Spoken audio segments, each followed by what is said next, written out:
한 성을 예비하셨느니라.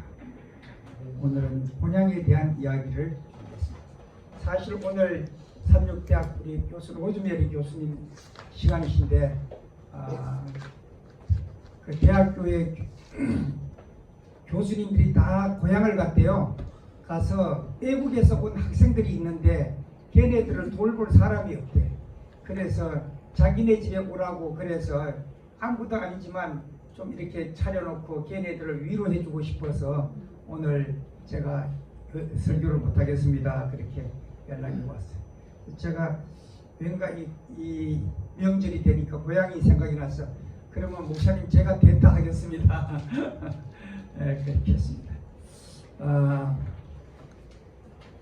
오늘 제가 이 본향을 제가 이게 좀 보던데 이 본향은 뭐고 고향은 뭡니까 여러분?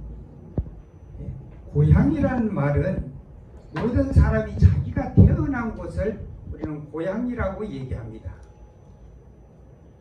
그리고 그 고향을 그리워해요. 그 고향이 그리운 이유는 그곳에서 자기의 인격이 형성되고 정체성이 형성되었기 때문이에요.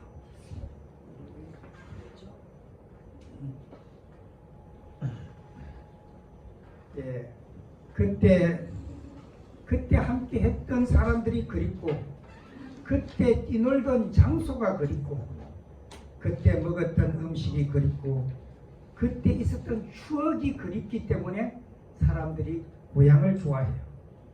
그래서 그 고향이 그리우면 나중에 향수병에 걸렸다고 얘기해요. 근데 그게 고향이라면 그럼 본향이라는 말은 어디에 나오나? 본향이라는 말. 본향이라는 말은 성경에 나오는 단어인데 여러분 그런 거 있잖아요. 제가 이가예요. 이시라 그러잖아요. 그러면 사람들이 되게 물어요. 당신 본이 어디요? 여러분 본이 어디입니까? 되게 경주이시나 전주이시에요. 이시면 되게 그렇게 얘기합니다. 우리의 조상들이 전주에서 시작했거나 경주에서 시작했다 그런 말입니다. 그 본이란 근본 그 조상들이 살았던 장소라 그 말이에요. 그래서 우리가 이 성경에서 본향이라고 한다면 아담과 하와가 살았던 그 에덴 동산을 우리는 우리의 조상들의 고향, 우리들의 본향이라고 얘기하는 거예요. 그래서 우리는 그 본향을 그리워하고 본향을 가고 싶어해요. 아까 우리 오늘은 이 두 분이 새로 오셨기 때문에 이 성경책이 몇 권이라고 해서 아까 제가 예, 이 66권은 대개 본향으로 돌아가는 이야기가 적힌 책이에요. 본향으로 돌아가는 사람들이 어떻게 돌아가야 될지, 어떤 성품으로 개발해서 돌아가야 될지, 어떤 친구를 만나서 어떻게 살다가 가야 될지, 하늘에 가서 이 땅에 살던 사람을 어떻게 만나게 될지, 그러한 모든 사항들을 교육시키고 훈련시켜서 끝내는 우리가 잃어버렸던 실낙원, 우리가 낙원이라 그러잖아요. 그 잃어버린 낙원으로 다시 돌아가서 우리의 원래의 고향인 본향으로 가게 하는 거예요. 그 책이 바로 오늘 우리가 보는 성경 66권 속에 이루어져 있다고 보면 되겠어요. 그래서 이 특별히 성경책 66권 중에서도 이 출애굽기나 여기에 보면은 이스라엘 백성들이 특별히 그렇게 잘 살다가 하나님께 범죄함으로 그들이 애굽의 노예가 되어서 430년이라는 어려운 세월을 살다가 아니야, 난 돌아가야 돼. 그리고 하나님께서 됐어. 너네 그만큼 고생했으면 됐어. 이제 와야지. 너네들이 원래 살던 그 본향으로. 그때 그들이 그런 마음을 가지고 있을 때 누구를 보내게 되는 겁니까? 모세를 보내게 되잖아요. 이 모세를 통해서 너가 애굽에서 그 고생하는 너네 백성들을 데리고 다시 너의 본향인 가나안으로 데리고 오라는 명령을 주는 겁니다. 지금 우리는 다 가나안으로 가는 그 길에 있는 사람들이에요. 특별히 이제 우리 명절이 추석 명절이 아니에요. 지금 모든 터미널들마다 고향 가는 사람들로 가득 차 있어요. 다 자기가 가는, 어떤 사람은 저 섬으로 어디로 자기가 태어났던 그 고향을 향해서 보따리 들고 가는 그 모습을 보게 됩니다. 여러분들도 태어난 곳이 있죠? 여러분들도 그 고향을 가고 싶죠? 저도 이 설교를 준비하면서 고향을 생각해 보았어요. 정말로 어부의 아들로 태어났는데 그 어부가 38세 38살에 잠들었어. 엄마가 38살이야. 38살에 아이를 5명이나 아빠가 놔두고 돌아가셨어. 그러니까 이 어부집에 어부가 돌아가시면 가난이 뻔한 거잖아요. 뻔한 거. 저는 이번에 시간이 만약에 어떻게 운전을 해 갈 수 있다면, 누가 운전을 좀 해준다면 그 고향에 가서 어머니를 불러보고 싶어요. 이 아들을 위해서 아버지가 돌아가신 다음에 남의 집에 가서 품팔이를 하시고, 또 때로는 아빠는 생선을 더 이상 못 잡아오시니까 남이 잡아온 생선을 좀 사가지고 시장에 가서 팔으시고, 이 남은 이 아들 딸이라도 키우려고 애쓰셨던 그 어머니를 거기 가서 불러보고 싶어요.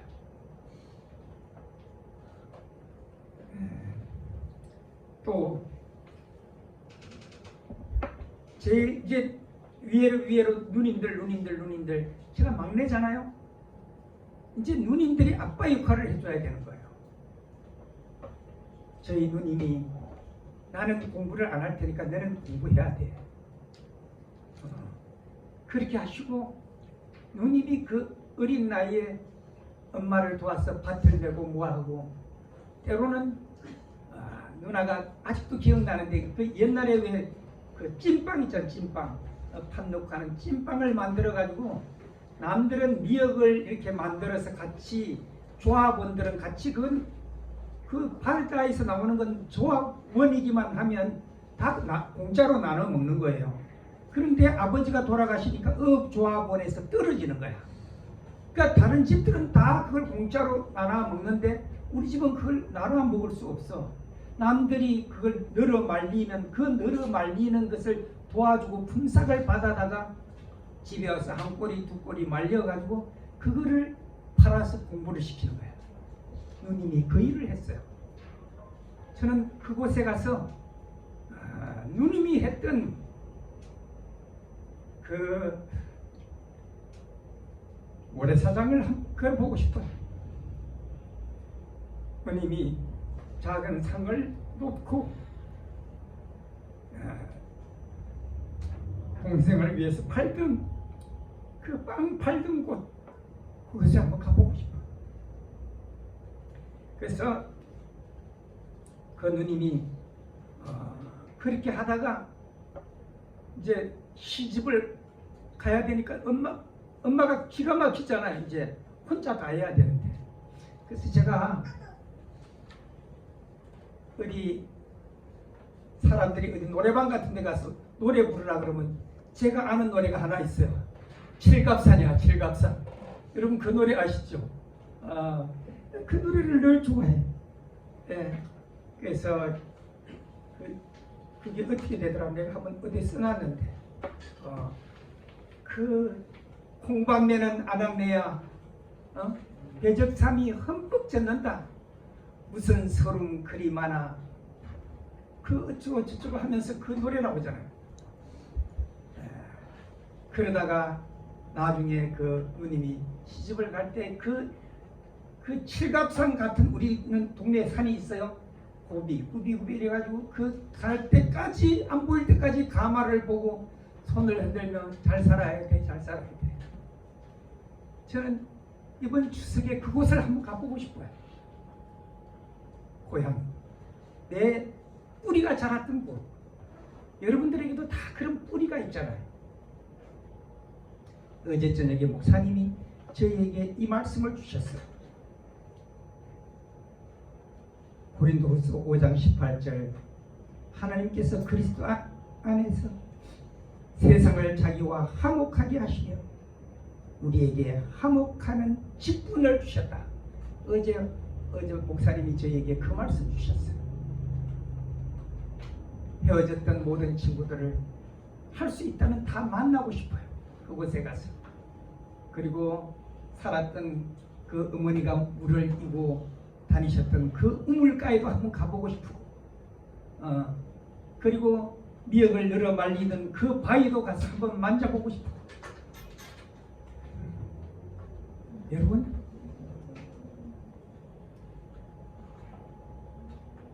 우리가 지난 날을 이렇게 되돌아보면 아름다운 추억밖에 없어요.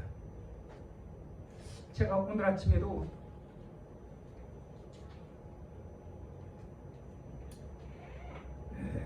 설교를 맡고 나오면서 옷을 갈아입으면서 그런 생각이 들었어요. 아내가 살아있을 때 같으면, 여보, 단위에 있을 때는 그 사람이 늘 그런 얘기 했거든요. 색깔 있는 옷 입고 가면 안 돼요. 꼭 흰 와이셔츠로 입고 단정하게 넥타이를 메고 그렇게 가야지. 당신 그렇게 색깔 있는 체크 무늬 옷 입고 단위에 서는 거 아니에요.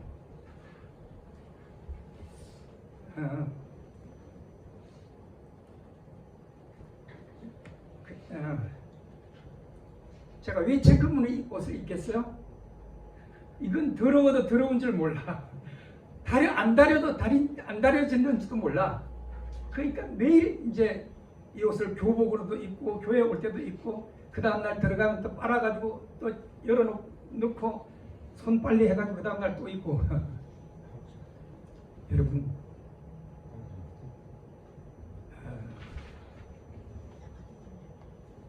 저는 아내가 살아있을 때 하나님이 내게 보낸 천사라는 사실을 저는 깨닫지 못하고 있었어요.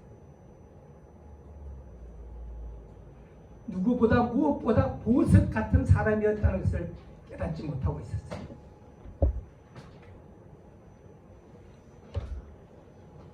여러분 곁에 보석으로 주신 사람들, 집은 곁에 있을 때 보석처럼 여기며 살았으면 좋겠어요. 네.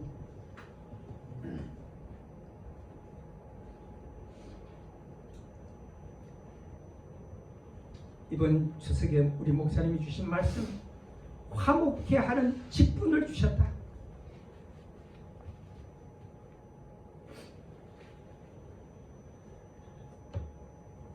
제가 그 지나고 나니까 말 한마디 얘도 참 내가 너무 잘못한 게 많구나, 그런 생각이 참 많이 들었어요. 좀 뭐라 그러면 그랬구나, 내가 잘못했나 봐, 내가 잘못 생각했나 봐, 이렇게 말했더라면 너무 그 사람이 편했을 텐데 그것도 몰라? 응? 바보같이 또 당신은 형광등 같아, 뭐 말을 하면 이해도 빨리 못하고 그런 말로 아내에게 상처를 주고 그랬던 것들이 더 많이 마음이 아프고, 아내가 아프던 내가 그래도 간호를 할 수 있었던 한 석 달 동안에 제가 수없이 그 얘기했어요. 뭐 내가 그렇게 한 거 참 잘못했어. 그래도 그런 시간을 주고 이렇게 헤어질 수 있어서 너무 다행이라는 생각이 들었어요. 아들이 여기 있는데 아들이 그런 얘기 해요. 아빠, 우리랑 같이 짜장면 먹었던 게 몇 번이에요? 아빠는 동구는 교회 개척하고 두 번째 교회 개척하고 세 번째 교회 개척하고 그런 거에는 최선을 다했는지 모르겠지만 자식들하고 따뜻하게 밥 한 번 먹어본 적 없고, 응? 엄마 데리고 어디 따뜻하게 가본 적 없잖아요. 사실이에요. 여러분, 그래서 저는 우리 목사님이나 사모님이 가끔 이렇게 좀 다니셨으면 좋겠어요.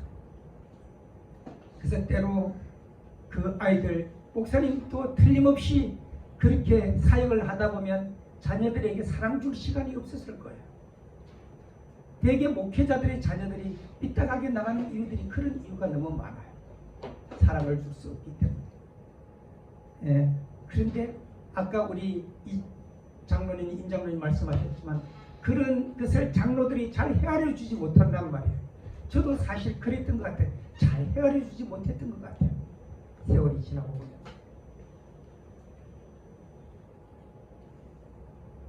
저는 어머니가 왜 곁에 오면 늘 찌린내가 나는지 잘 몰랐어요. 나중에 어머니가 말씀하셨어요. 그 둔중골이라고 우리 집에서 한 20리 되는 그 길에 아주 싼 논을 6마지기를 어머니가 전략해서 사셨어요. 그리고 거기서 지금 우리는 자가용 타고 다니잖아요. 가을에는 별을 일 수 있는 한 최대한 높이 이시고 그걸 논두렁에다가 머리를 대고 이고 오다 보면 중간에 와서 그걸 한번 내리면 다시 일 수가 없대요. 그래서 그걸 계속 오다 보면 소변도 볼 시간 없이 그냥 집에까지 오다 보면 허리가 부러지는 것 같고 목이 뭉들어지는 것 같고 그래서 그 6마지기 그 쌀을 다 집에까지 데리고 오시던 저는 이번에 그 논에도 한번 가보고 싶어요. 어머니가 이곳 지나오셨던 그 길을 한번 가보고 싶어요. 여러분, 우리가 그냥 어머니라고 생각하지 말고 오늘 저는 제 추억담을 얘기하고 있지만 여러분의 추억담을 생각해보고 여러분의 어머니를 생각해보고 여러분의 형제를 생각해 보시기 바랍니다. 저는 그래서 그 누나가 그리워서 누나의 남편이 되었던 저 우리 이장모님한테 매일 하루도 빠짐없이 전화해요. 그냥 짧은 전화지만 매형 잘 일어나셨어요? 잘 주무셨어요? 그 몇 마디 하고 끝나요. 그렇지만 매형 너무 좋아하셔요. 누나 대신에 매형한테 전화하는 거예요.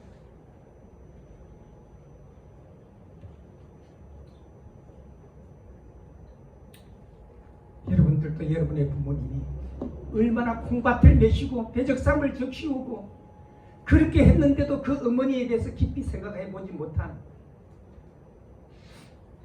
저는 이번에 이 생각을 하면서 출애굽기 31장에 있는 창세기 32장에 있는 야곱의 이야기로 돌아가 봤어요. 야곱이 비록 형을 속이고 여러분 이 스토리 다 알잖아요. 팥죽도 팔고 양을 잡아서 형 대신에 축복받고 그렇게 하다가 나중에 죽인다고 이놈 자식이 그러니까 도망을 가서 그 수십 년을 거기 삼촌 라반 집에 가서 그 품살이 하던 그 야곱 말입니다. 그 야곱이 다시 고향으로 돌아오는 그 이야기가 바로 창세기 32장에 이 성경책에 기록되어 있는 거예요. 돌아왔어요. 형을 속이고 갈 때는 속이고 자기가 잘 살 줄 알았는데 아무것도 가져가지 못했어요. 빈 주먹으로 도망갔어요. 가서 거기서 열심히 일하면서 회개하고 돌아올 때는 양이 수백 마리, 소가 수백 마리, 또 종이 몇이 그 이야기가 바로 창세기 32장에 나와요.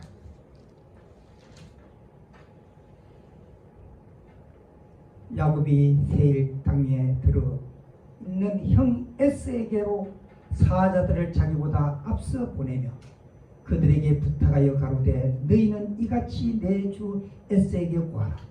주의 종 야곱이 말하기를 내가 라반에게 붙어서 지금까지 있사오니 내게 소와 나귀와 양떼와 노비가 있사오므로 사람들을 보내어 내 주께 구하고 주께 은혜 받기를 원하나이다 하더라 하라. 그러면서 자기가 지금까지 벌어왔던 전 재산을 절반을 뚝 떼어가지고 형한테 주려고 먼저 보내는 거예요. 여러분, 이번에 고향으로 돌아가는 사람들은 무언가 얻어오려고 가는 고향이 아니라 에스처럼 주고 싶어서 가는 고향이 되기를 바랍니다. 내 형, 내 누이, 누구에게라도 작은 것이라도 내 작은 것 중에 절반이라도 나누어 주고 돌아올 수 있는 추석이 되기를 바랍니다. 그리고 그때 내가 잘못했었느라고 말할 수 있는 야곱으로 그렇게 만나고 돌아왔으면 좋겠어요. 야곱이 그렇게 하고 꿈을 꾸고 알잖아요, 그 스토리. 여기 연애신에 보니까 화이트에 보니까 그날 밤에 그 먼저 한 몫을 떼어서 보내고 있는데 밤에 천사가 나타나서 이 야곱에게 계속 그랬대요. 야곱이 너 어떤 죄 짓는지 알지? 형이 그때 어떤 마음으로 마음의 상처를 받았는지 알지? 아빠는 어떤 마음이셨는지 알지? 계속해서 이 부조와 선지자에 보니까 천사들이 이 야곱에게 그 이야기를 해서 끊임없이 회개를 시키는 작업을 했대요. 그 강변에서. 그때 이 야곱이 지금까지 자기가 잘못했다는 것을 알고 지금 돌아오는 길이기는 했지만 천사가 그런 것들을 이야기해주고 너 얼마나 너 때문에 마음 아프게 살아왔는지 알아? 알아 너? 그 말에 야곱이 진짜 밤새도록 견딜 수가 없었대요. 그래서 그런 이야기를 해주고 돌아가려고 하는 그 천사한테 안 돼요. 나 그대로 돌아가면 안 돼요. 나 용서해주고 우리 형 에스의 마음도 너그럽게 해주고 가셔야 돼요. 얼마나 부둥켜 안고 안 된다고 그랬으면 이 위골이 됐다 말은 칼골. 우리가 왜 팔을 잡아 당기면 빠지잖아. 팔이 빠지잖아. 얼마나 당겼는지 이 골반의 뼈가 빠져가지고 내 다리가 흐느적거리는 그런 정도까지 될 정도로 야곱이 그랬다는 거예요. 여러분, 이번에 우리가 갈 때, 고향으로 갈 때 너 엄마한테 잘해야 되는데 이렇게 못했잖아. 형한테, 누나한테, 동생한테 잘해야 되는데 이렇게 못했잖아 라고 천사가 이야기하는 순간 정말로 그 천사를 붙잡고 우리가 한없이 내가 잘못한 것을 구할 수 있는 야곱이 되기를 바랍니다. 네. 내가 잘못했어요. 정말 잘못했어요. 끊임없이 자기가 잘못하고 이제 돌아오는데 종들이 이야기했어요. 지금 형이 400명의 군사를 데리고 지금 오고 있다고. 이제 야곱은 자기가 죽었다고 생각했어요. 형한테 형 화가 안 풀렸구나, 죽었다. 그게 아니고 하나님이 형 에서의 마음을 녹이셔서 환영식을 하려고 400명을 보내고 있었는데 야곱은 그것을 거꾸로 생각하고 있었단 말이에요. 때때로 우리를 환영해 주려고 오고 있는 그 사람들을 우리가 잘못 오해하지 않게 되기를 바라요. 그리고 우리의 보따리 속에 불평 대신에 감사를 가지고 이 추석에 내 고향을 찾아갔으면 좋겠어요. 그리고 가서 끊임없이 내 어머니가 나를 위해서 고생했던 그 이야기를 어머니에게 되뇌이면서 어머니 그때 고마웠다고, 형 그때 고마웠다고, 누나 그때 고마웠다고 이야기하고 돌아올 수 있었으면 좋겠어요. 저는 어머니가 다시 만날 수 없는 곳에 있어요. 이 땅에서는. 그러나 어머니는 못 들으시더라도 어머니가 나에게 잘해주셨던 그 바위 위에서라도 가서 어머니에게 말하고 오고 싶어요. 누나가 남의 뱃옆에서 빵을 말아 팔고 엿을 띄어다 팔고 뱃사람들이 있는 우비를 띄어다 팔고 하던 그 장소에 가서 누나 고마웠다고 이야기하고 오고 싶어요. 우리가 가서 제사만 꾹꾹 지내고 오고 산수에 불만 풀만 베고 오면 그게 무슨 소용이에요? 그게 하나님이 바라는 게 다가 아니잖아요.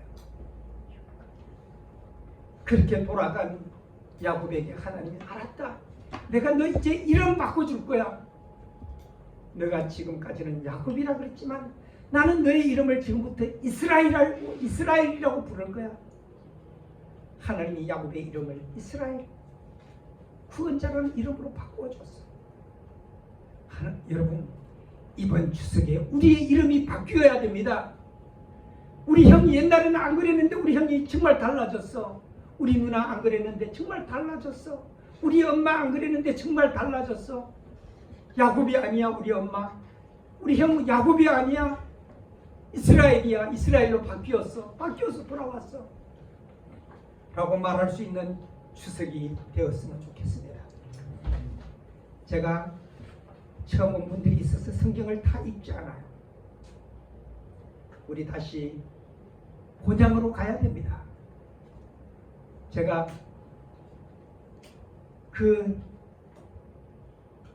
어디 가서 영어 노래 하라 그러면 영어 노래를 못해. 어릴 때부터 교회 나오다가 왜 팝송 부르면 마귀 노래라 그래서 그거 배우면 안 된다 그래요. 그런데 아직도 제가 좋아하는 노래 가운데 하나가 있는데 I am sailing. 그 로드 스튜어트가 우리 아들 그거 좀 띄워줄 수 없나? 띄우기 힘들지? 지금 그게 보면은 I am sailing.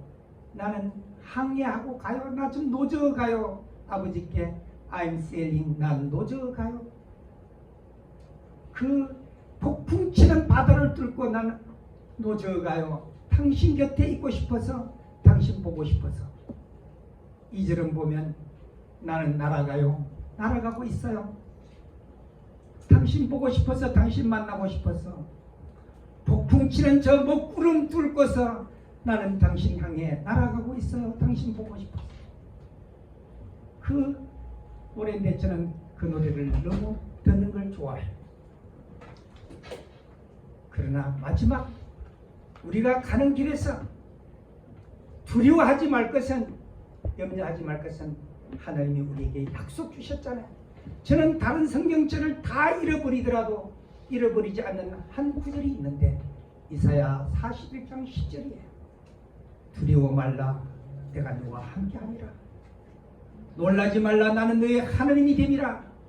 내가 너를 굳세게 하리라. 내가 너를 붙들어 주리라. 참으로 나의 의로운 오른손으로 너를 붙들리라. 저는 이 약속을 붙잡고 내가 어려운 구비구비마다 걸어온 것 같아요. 제가 할 말은 많지만 우리 다시 본향으로 같이 함께 가기로 해요. 우리 이 성경 안고 함께 가기로 해요. 설령 가다가 내가 넘어지면 여러분이 붙잡아 주시고, 여러분이 또 넘어지면 옆에 사람이 함께 붙잡아서 하늘까지 가기로 해요. 그리고 그때 내가 넘어졌을 때 당신이 내 손 붙잡고 일으켜 주었노라고 말하게 그렇게 살아가기로 해요. 그게 우리가 이 복음을 듣는 이유이고 우리가 본향을 가야 되는 이유예요. 하나님이 다른 어떤 이론 그 모든 것이 함축하면 본향으로 돌아와. 너 기다리고 있어. 우리가 하늘 가면 아버지께서 문 열어놓고 기다리시고 계실 거예요. 이제 우리가 진주문을 열고 들어가게 될 거예요. 진주문을 딱 열고 들어가면 그 가운데는 생명강이 흐를 거예요. 성경의 계시록에 있는 얘기예요. 그리고 강 주위에는 우리를 위해서 12가지 열매가 달리는 생명강을 하나님께서 심어 놓으셨어요. 그리고 그 과일 나무를 지나서 쭉 가다 오는 어린 양과 수많은 그 노루사슴들이 우리를 반겨주고 새들은 우리를 위해서 합창할 것이고 하늘의 천사들은 우리를 위해서 환영식을 할 거예요. 그리고 보좌에서 앉으셨던 그 하나님이 양팔을 벌리시고 그 흰 두루마기로 우리의 때 묻은 옷들을 다시 감싸고 내가 너를 얼마나 기다렸는지 아니, 내가 너를 얼마나 사랑했는지 아니, 그러시면서 우리를 안아주실 거예요. 그 하늘에 여러분 꼭 함께 가시길 바랍니다. 말씀을 마칩니다.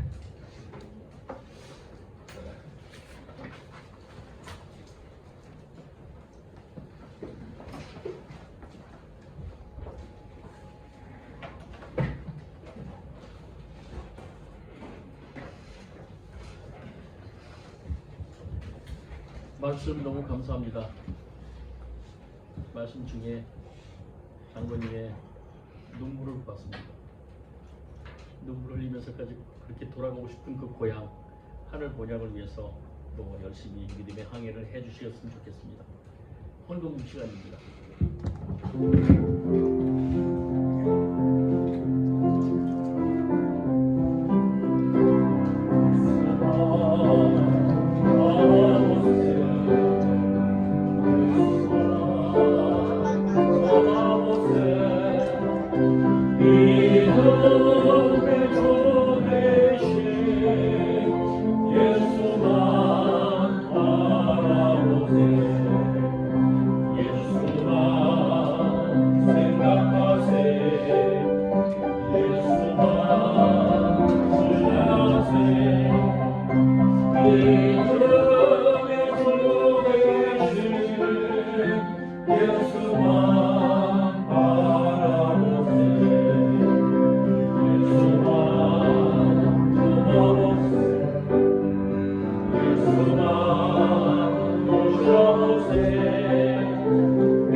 사랑과 은혜가 풍성하신 하나님 아버지, 오늘도 저희에게 늘 기쁨을 주시고 늘 감사해야 할 이유를 허락하시며 늘 행복 가운데 살아가게 하심을 진심으로 감사드립니다. 우리를 사랑으로 감싸주시고 한없는 은혜를 베풀어 주시는 주님 앞에 저희가 작은 정성과 마음을 구별하여 이 예물을 드립니다. 받는 분들에게는 하늘의 은혜와 축복이 넘치게 하시고 쓰이는 곳마다 주님의 뜻이 이루어지게 하셔서 하나님의 나라가 확장되고 복음이 전파되며 많은 영혼들에게 구원에 이르게 하여 주시옵소서. 저희의 삶에도 주시는 은혜를 기억하며 항상 감사와 기쁨으로 주님만 섬기게 하시고 우리의 모든 것이 하나님의 것임을 고백하는 믿음의 예물이 되게 해 주시옵소서. 예수 그리스도 이름으로 간절히 기도드립니다. 아멘.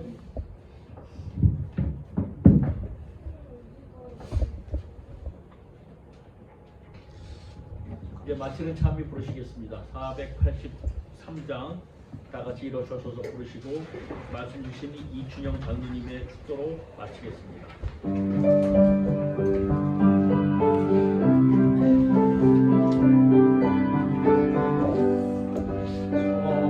Oh